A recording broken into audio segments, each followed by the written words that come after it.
ગુજરાતમાં વરસાદના હિસાબે અનેક જિલ્લાઓમાં રેડ એલર્ટ અને ખૂબ વરસાદ પડી રહ્યો છે, ત્યારે આરોગ્યની ટીમ દ્વારા આજે તમામ અધિકારીઓ સાથે દરેક જિલ્લાની સ્થિતિ, આરોગ્ય ક્ષેત્રે દવાઓ ત્યાં ઉપલબ્ધ છે શું છે આ બાબતની મીટિંગ પૂર્ણ કરવામાં આવી છે। દરેક જિલ્લાઓમાં ખાસ કરીને રેડ એલર્ટ છે। અમરેલી અને સૌરાષ્ટ્રના રાજુલા, સુરત, નવસારી, વલસાડ અને આસપાસનો એરિયા અને અન્ય જિલ્લાઓમાં તો ત્યાં 108ની અંદર પણ દવાની ઉપલબ્ધતા, CSC PSC સેન્ટર પર પણ દવાની ઉપલબ્ધતા અને ટીમ સજ્જ છે।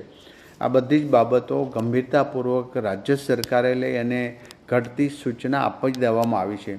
દરેક જિલ્લાઓમાં પાણીજન્ય રોગોથી અને અન્ય ઝેરી જીવજંતુ કરડવાથી એમને પ્રોબ્લેમ આવે તો એ પણ દવા 108ની અંદર, તમામ 108ની અંદર આ દવાઓ ઉપલબ્ધ કરવામાં આવી છે અને ન હોય તો બાજુના CSC PSC સેન્ટરની અંદર, એટલે આખી ચેનલ દ્વારા ગુજરાતના તમામ જિલ્લાઓમાં વરસાદ જ્યાં વધુ છે ત્યાં ખાસ કરીને તકેદારી રાખવા માટે આજે અમારા આરોગ્ય વિભાગના તમામ અધિકારીઓની મિટિંગ સંપન્ન કરી અને દરેક જિલ્લાઓમાંનો તાગ લઈ ત્યાં આરોગ્ય ક્ષેત્રની ઘટતી કડી પૂરી કરવા માટેની સૂચના આપી છે।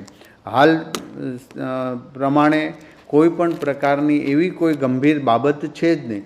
અગમચેતીના હિસાબે આજે અમે આ મિટિંગ બોલાવી હતી અને ત્યાં દરેક જિલ્લાઓમાં એક સંકલન કરવામાં આવ્યું છે અને સૂચના આપવામાં આવી છે।